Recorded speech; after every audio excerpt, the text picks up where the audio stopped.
There are never any good comedies in theaters nowadays. I look at trailers for movies that are coming out, and they are just all trash. Your peppers are really hot. It burns so bad it hot! That's why I wanted to talk about the king of comedy. And the comedy find of the year, making his television debut, Rupert Pupkin, the new king of comedy. I mean, the best comedic director, Edgar Wright. Edgar Wright has made 5 movies to date: Shaun of the Dead, Hot Fuzz, Scott Pilgrim vs. the World, The World's End, and Baby Driver. His directorial debut was a film called A Fistful of Fingers, which is a comedic western. I really want to see this movie, it looks hilarious.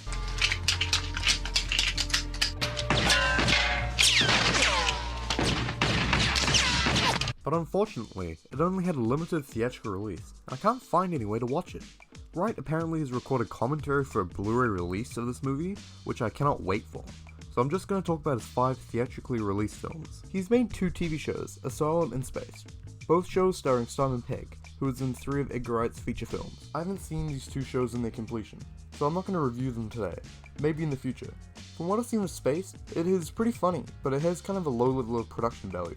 I'm not going to review Edgar Wright's filmography chronologically, like I normally would, but I'm going to review his first, second, and then 4th film together, as it's a sort of a trilogy, known as the Cornetto trilogy. Firstly, let me explain how these films are all in an overarching trilogy. Most great sagas are connected based on connected stories, characters, or even a setting, which the Cornetto trilogy is not. They are all set in England, I guess. All 3 movies star Simon Pegg and Nick Frost, and they all follow the same themes of growing up and the troubles of perpetual adolescence. But why is it called the Cornetto trilogy, you might be asking? As Edgar Wright explains, we put a joke in Shaun of the Dead, where Nick asks for a cornetto first thing in the morning. Cornetto. When I was at college, it was my hangover cure. Probably still is my hangover cure. Then we put it into Hot Fuzz, because we thought it would be a funny recurring thing. One journalist in the United Kingdom said, "Is this going to be your theme as a trilogy?" And I said, yes. It's like Krzysztof Kieslowski's 3 Colors trilogy. This is the 3 Flavors Cornetto trilogy. It was just a joke that stuck. Shaun of the Dead, Wright's first theatrically released film, co-written by Wright and Simon Pegg, is based on Simon Pegg's character Shaun, as he tries to survive the zombie apocalypse. Shaun has to try to save his best friend, his girlfriend, and his mother, all while he learns that he needs to grow up and become responsible. What is great about this film is the characters, especially how they relate to Shaun and his need to grow up. Nick Frost plays Shaun's best friend and flatmate Ed, who is very juvenile, who essentially keeps holding Shaun back from growing up, always convincing him to go to the pub and play video games. Its character is a metaphor for Shaun's desire to stay young, while everyone around him is trying to get him to grow up and become an adult. Most notably his girlfriend, who breaks up with him at the beginning of the film, and Shaun has to win her back throughout the film by showing that he can be responsible and dependent on. Shaun is scared to grow up and become a boring adult, represented by his other flatmate, Pete, who is a boring adult who has no time for fun, or Ed. Through his journey in the film, Shaun learns that he doesn't have to be like Ed or Pete, learning that he can grow up and be responsible, but still have time for fun, not having to be a complete buzzkill like Pete. This movie is hilarious, being filled with visual and verbal gags that make me laugh no matter how many times I've seen this film. To accompany the comedy, Wright uses fast-paced editing and clever cuts to enhance visual gags, making every shot seem so lively and create some very unique visual jokes that can only exist in an Edgar Wright film. This style of editing is used in all of his films, giving his directing such a unique style that no other director can fully manage to imitate it. As you might be able to tell from the title, this film is a parody of the zombie film genre. Opposed to other worse spoof films, like epic movie and superhero movie, this film puts a lot of production value into the parody, so that on a surface level, the film is just a good zombie movie. But on further interpretation, it is clear that it is a satire of the genre. The makeup and production work is very well done, making the zombies actually scary, even though this film mainly focuses on comedy opposed to the horror. Some satire that I liked is having a news montage to introduce the zombie apocalypse, like many other films in the genre. This is making fun of the lazy introduction of just having a bunch of news anchors telling the audience plot points. An increasing number of reports of serious attacks on people who are literally being eaten alive. What makes this movie clever is how the news montage is intercut with other clips as Shaun changes the channel. but every channel was actually a way to communicate information to the audience. Another great piece of satire is when Ed and Shaun are trying to kill zombies in the yard as they throw vinyl records at them. This is making fun of how characters in zombie movies are somehow experts at killing zombies when they have no training with weapons or anything. Shaun and Ed kill them with records, cricket bats, and pool cues, all showing how silly the entire scenario is. Edgar Wright's commentary on how we're all acting like zombies in our everyday lives is fun to see as well. Do you ever think that modern life is not for you? Do you do the same dead-end job every day? Is your love life dying on its feet? Have you ever felt that you're turning into the end of the world? A zombie. Showing people on their phones and on buses looking like zombies before the apocalypse has even begun, and is an interesting commentary on how people have no ambitions and are doing mundane things. It might be a little cliche nowadays to say technology is turning people into lazy zombies, but remember, this movie was made in 2004, before this was even in conversation. Everybody's scrolling through their life. There are two great wonders in this movie, where Shaun walks to the shop down the road. It makes it seem like he does this walk most days, not giving too much mind to his surroundings. The second time he does this walk is after the apocalypse has begun, but before Shaun is aware of it. The kid with soccer ball, homeless man, and shopkeeper are all zombies, but Shaun is oblivious to this and goes about his day doing the same routine. A good gag in this movie is constant reincorporation and callbacks. Lines and props that were introduced early in the film are reused for comedic effect, giving this film great rewatchability. I love this movie, always a great watch. It actually gets really emotional by the end of the film, when Shaun has to actually confront death during the apocalypse, opposed to just cracking jokes the entire time. This emotional element is only prevalent in one other Edgar Wright film. Every other film is rather funny than it is feelings-based. This movie is a favorite of mine, and a 5-star film. I swear that I watched this one 10 times. That's wrong. What are you thinking? Pub? Yeah, motherfucker. Hot Fuzz. Edgar Wright's second film is a buddy cop movie about two policemen with different backgrounds who have to put their differences aside to solve a mystery of a string of murders in a small town. If this sounds like the most cliche movie ever, that's the point. This film, like Shaun of the Dead, is a satiric film designed to poke fun at the action buddy cop genre, with movies such as Bad Boys, Lethal Weapon, and many, many, many others. Super cop. Meet the cop that can't be stopped. It stars the Cornetto Boys, Simon Pegg and Nick Frost. Pegg playing the straight man, the by-the-books cop that takes no shit, and Frost playing the slob, childish cop that only has his job because his dad is the police chief. Like Shaun of the Dead, the relationship is fun to watch, both being two polar opposites, but become friends over the course of the film. Edgar Wright's signature editing is featured, making this movie so lively.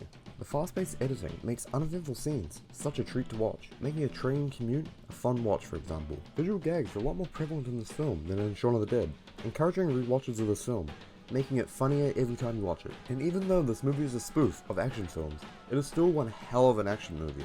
This movie ends in a large battle scene that rivals most modern day movies. A lot of the camera work is way over the top, making fun of directors like Michael Bay.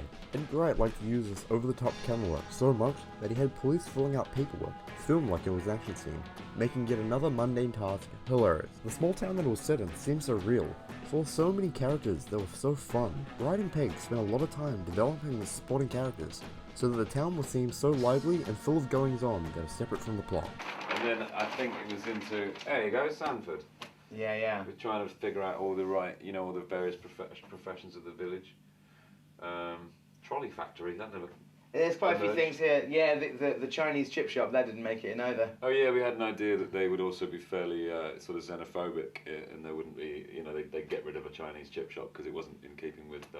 Yeah, chips in mandarin oil, not That's good. it, yeah. This movie also has cameo after cameo in it, as everyone wanted to be in the follow-up to Shaun of the Dead, which was a huge cultural phenomenon. The main problem I have with this film is, unlike Shaun of the Dead and the final Cornetto movie, Hot Fuzz doesn't hit me on an emotional level. Where the other two have emotional scenes where you feel for the characters, this film falls a bit flat. They do attempt in this film, but it's not to the same effect. The movie is definitely funnier than it is emotional, which is not a bad thing, but it does seem to lack a little something that the other two have. I've given this a 4.5 star rating, and I actually think it's the weakest film in the trilogy. I do really love this film though, as I do have a lot of nostalgia for crappy Michael Bay action movies. After making Hot Fuzz, Edgar Wright made arguably his best movie in 2010, Scott Pilgrim vs. the World, but I'm not going to talk about that yet. Be patient. Patience is a virtue.